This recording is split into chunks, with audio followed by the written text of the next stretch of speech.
Right now on IU NewsNet Daily, Indiana prepares for its first in-state execution in more than 15 years, as a legal battle unfolds to spare the life of a man on death row. And we're less than a week away from Election Day. We've got the latest on the presidential and state races, including one Hoosier candidate aiming to make history. Can the Hoosiers keep their undefeated season alive and improve to 9-0? We got a preview of IU football's big matchup against Michigan State Spartans this weekend in East Lansing. And it's officially Taylor Swift weekend here in the Hoosier State, as the pop star heads to Circle City for 3 nights of concert excitement. Plus, it's Halloween. Get ready for some tricks and treats because IU NewsNet Daily starts right now.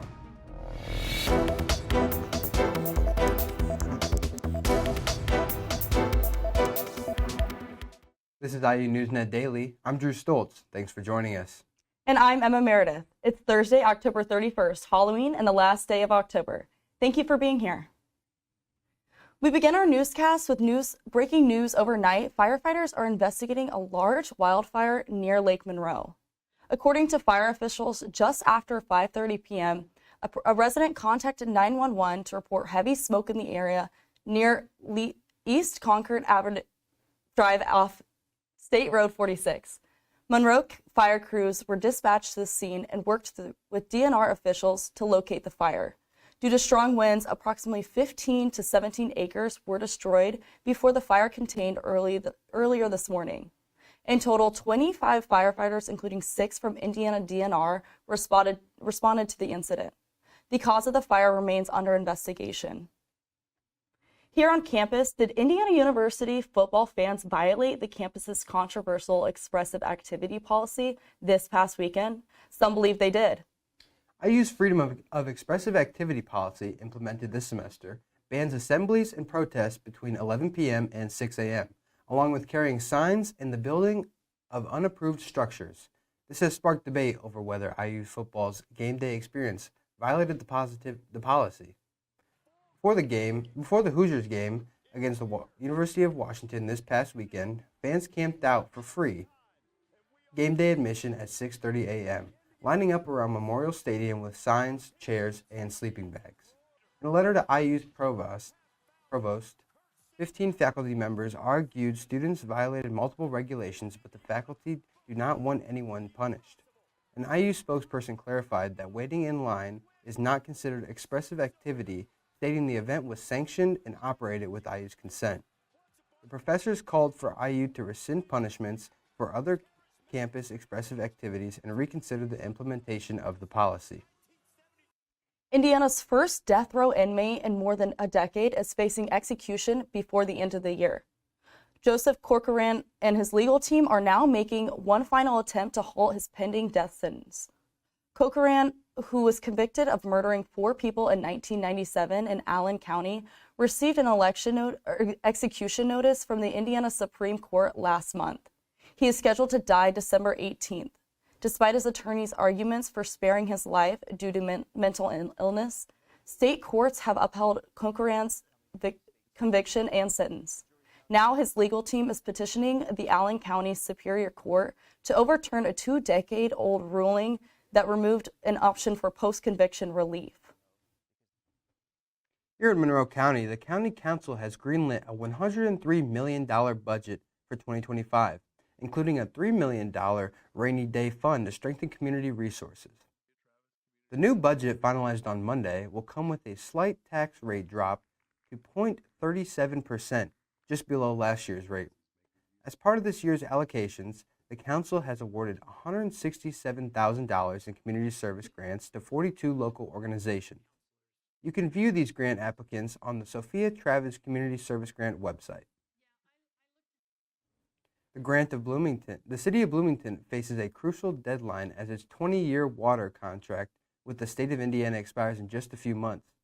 This contract, in place since 2005, has supplied drinking water to thousands of Monroe County residents, allowing Bloomington to draw an average of 24 million gallons per day from Lake Monroe.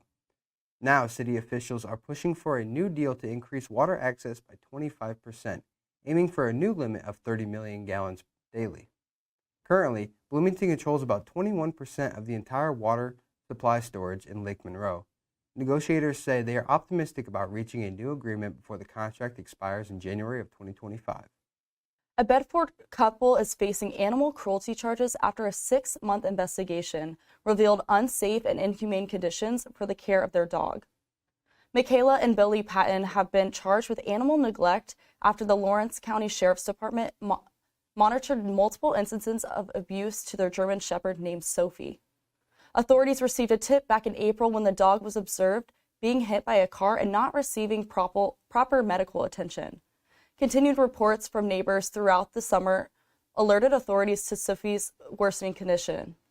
During the investigation, an attending veterinarian noted that Sophie suffered multiple abrasions, open wounds, and severe nerve damage, which required amputation of her leg. Sophie has now been placed under the care of White River Humane Society. And the race for the White House is now just days away, with Election Day fast approaching this Tuesday. As swing states hang in the balance, the candidates are making their final pushes to win over voters.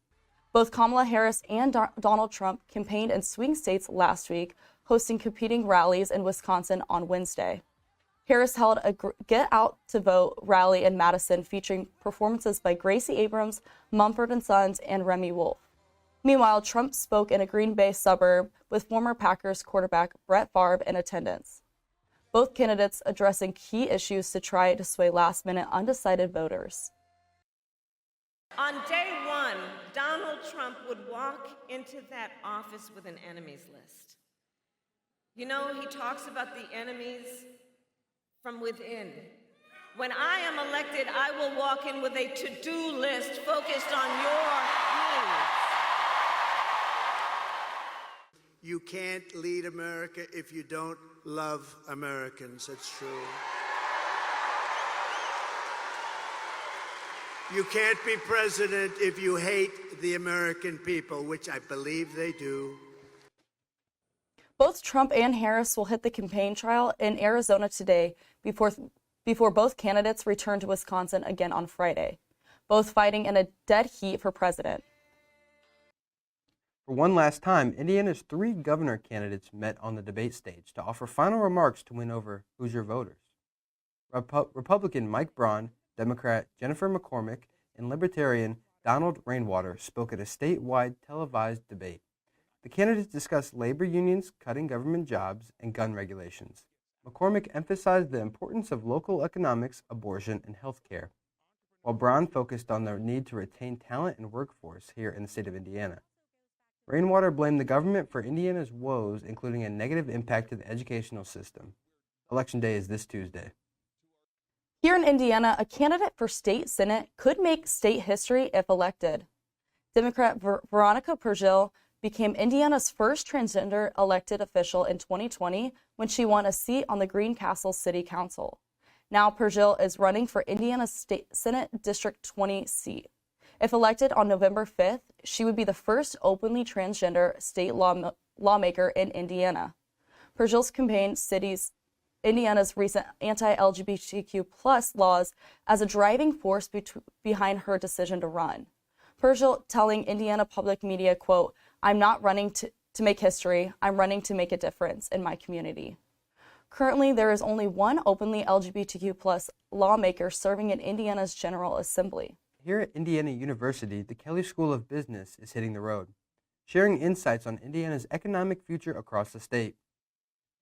Kelley economists began their 11-city Futurecast 2025 tour this week, discussing interest rates, job markets, and industry trends. Students and faculty say this tour provides a unique opportunity to connect with Hoosier business leaders and deliver insights in Indiana for Indiana and national economies. Since 1972, the Kelley School has shared economic forecasts across the state.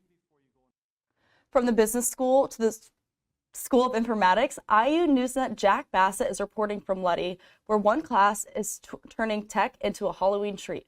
Jack? Here on campus at the IU Luddy School of Informatics, students are making tech out of trash.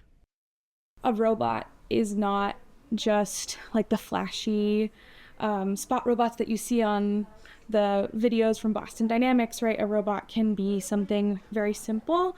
From doll heads to jack-o'-lanterns, students at IU's Luddy School of Informatics are transforming trash into tech, turning discarded materials into functional robots with an eco-friendly twist. The bottom is from an old 3D printing material, and this is cardboard.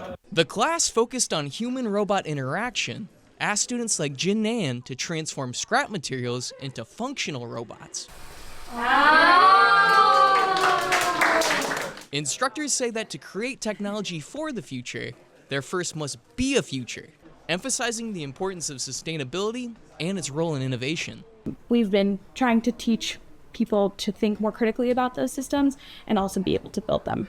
In addition, the Luddy staff asked for some more unique requirements, asking students to make their robots mobile, multifunctional, and Halloween themed. I think all the students made their robots alive, and some have like spinning robots, and some were moving fast and slow, some were remote controlling, but some were not. Once the machines were made mobile, the Luddy classroom space transformed into a runway event. The course presenting an annual tradition entitled the Halloween Trash in Fashion Show, where decked-out designs strut the stage to showcase unique coded movements and Halloween-centric aesthetics. Wow! I think students will enjoy it when we are having fun, and I think this fun or excitement will spread to the students. Faculty say while creating a robot from waste is no easy task, all students are welcome within their innovation space. We're not having people memorize facts.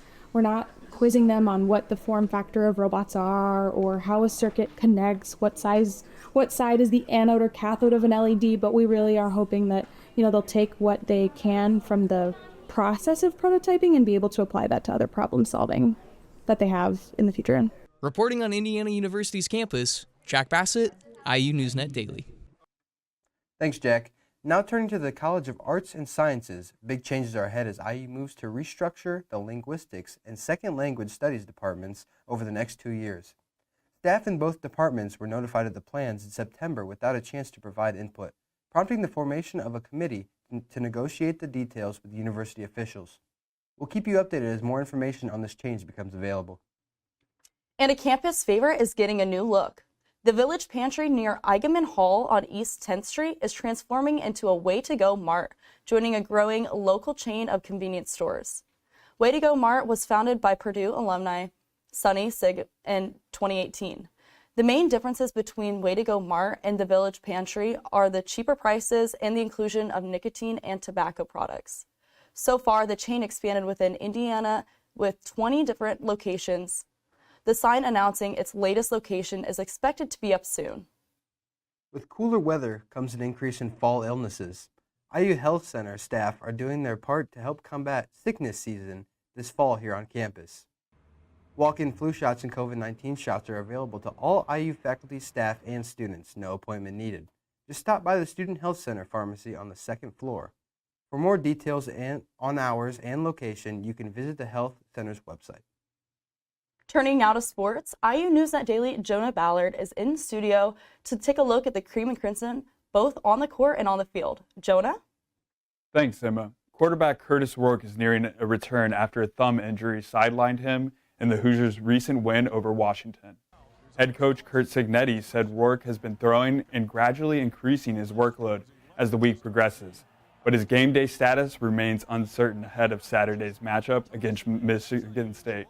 In Rourke's absence, backup Taven Jackson stepped in, tallying 124 passing yards, a touchdown, and a ground score in his first start since October 14th. The Hoosiers, now 8-0, look to maintain their perfect season on the road against the Spartans. Indiana men's soccer clinched share of the Big Ten's regular season title Tuesday night with a dominant 6-1 victory over Northwestern at Bill Armstrong Stadium. The Hoosiers still could secure an outright title and number one seed in the Big Ten tournament if Ohio State either ties or loses to Maryland on Sunday. This title marks Indiana's 19th Big Ten season championship and their 5th in the past 7 years. Indiana Hoosiers men's and women's basketball stars are gaining national attention as the season approaches. Six-year senior Umar Ballo is on the watch list for the NABC Division I Player of the Year and Naismith Trophy after standout career at Arizona, while sophomore Mackenzie Mbako has been recognized on the Julius Erving Award watch list honoring top small forwards. On the women's side, junior guard Yarden Garzon returns to Cheryl Miller Award watch list, marking Indiana's 5th consecutive season with a player on the prestigious list. Fans can vote for the honor online, with award watch lists being trimmed as the season progresses. That does it for sports here on IU NewsNet Daily. Tossing it back to you guys at the desk. Thanks, Jonah. Now staying in the world of sports for just a moment longer with this next story. IU basketball fans, I hope you're hungry because IU Athletics is promising free fries for missed free throws. Earlier this week, IU Athletics announced a partnership with the Finney Hospitality Group, which includes popular Bloomington restaurants like The Tap, Yogi's, Social Cantina, and Smokeworks. The new in-game promotion offers fans a free order of Finney fries if the opposing player misses 2 consecutive free throws during a single trip to the line. Staff from the Finney Hospitality Group say the free fries will be available in the Finney Hospitality app by 9 a.m. the next morning if those free throws are missed. IU students are constantly on the hunt for tailgate clothing and memorabilia for reasonable prices before major sporting events. Hoosiers now have another option among Bloomington's array of thrift stores, but with a competitive edge. IU NewsNet reporter Matt Vogel has a story. Just over a month ago at Claris, Bloomington's newest thrift store officially opened for business. With store items consisting of clothing, memorabilia, and other vintage items, customers not only now have an alternative pricing option for thrifting in Bloomington, but can also profit from having their own items sold by renting their own booths in the store. I'd say our competitive edge is mostly the fact that I don't have to buy any inventory, so my overhead's really low, and I get to rent booths to a lot of individuals who get to sell their stuff. When particular items are sold, the majority of revenue from those sales are given to the item's vendor, while the store is given what remains. It's a great opportunity for small businesses and people who sell secondhand clothing, apparel, upcycling. Basically, you can find anything here. Last week, business at Claris was seen during some of its busiest days leading up to homecoming. On Fridays, especially right before major sporting events, Claris is often seen at its busiest, with customers taking advantage of one of Bloomington's newest shopping options. Thanks, Matt. Claris is open Tuesday through Saturday from 10 a.m. to 7 p.m. and Sundays from 12 to 4. Happy Halloween! Halloween is packed with festive events across Bloomington. Trick-or-treating hours in Bloomington and Ellettsville are 5:30 p.m. to 8:30 p.m., but the fun starts early. The Ferguson International Center has treats and a candy corn guessing game from 1 to 4:30 p.m., while Franklin Hall hosts Nightmare on Game Street with snacks and games from 3 to 5 p.m. Teens ages 12 to 19 can enjoy board games at the Monroe County Public Library from 4 to 6 p.m. For historical twist, the Wiley House Museum opens for eerie tours from 5:30 to 8:30 p.m. Finally, IU Cinema will show 2 spooky movies starting at 7 p.m. Late Night with the Devil and the Blair Witch Project, all just for $10. Enjoy all the Halloween festivities Bloomington has to offer. And before we go, are you ready for it? It's a T-Swift takeover in Indianapolis. The Eras Tour from pop singer, songwriter, and superstar Taylor Swift is making one final stop in the Circle City this weekend. And you know all too well it will be 3 days to remember. According to Indianapolis officials, about 200,000 people are expected to descend on Indy this weekend for this music event. The city is embracing the Swift season by temporarily renaming 32 downtown streets to reference the musician. A bejeweled giant Taylor Swift decal can also be spotted towering over downtown with a glittered graphic embossed on the side of the JW Marriott visible from miles. Based on past Swift shows, economists believe that Taylor Swift's Eras Tour will have a positive impact well over $100 million on the local economy. Are you a Swiftie? I'm actually going this weekend. That's nice. Well, that does it for here. this does it for us here on IU NewsNet Daily. But before we go, I would like to wish my co-anchor here today, Emma, a very happy birthday. And to everyone at home, have a great Halloween. Thanks, Drew, and thank you. I'm Emma Meredith. Stay safe this weekend, and thank you for watching. We'll be back on Tuesday.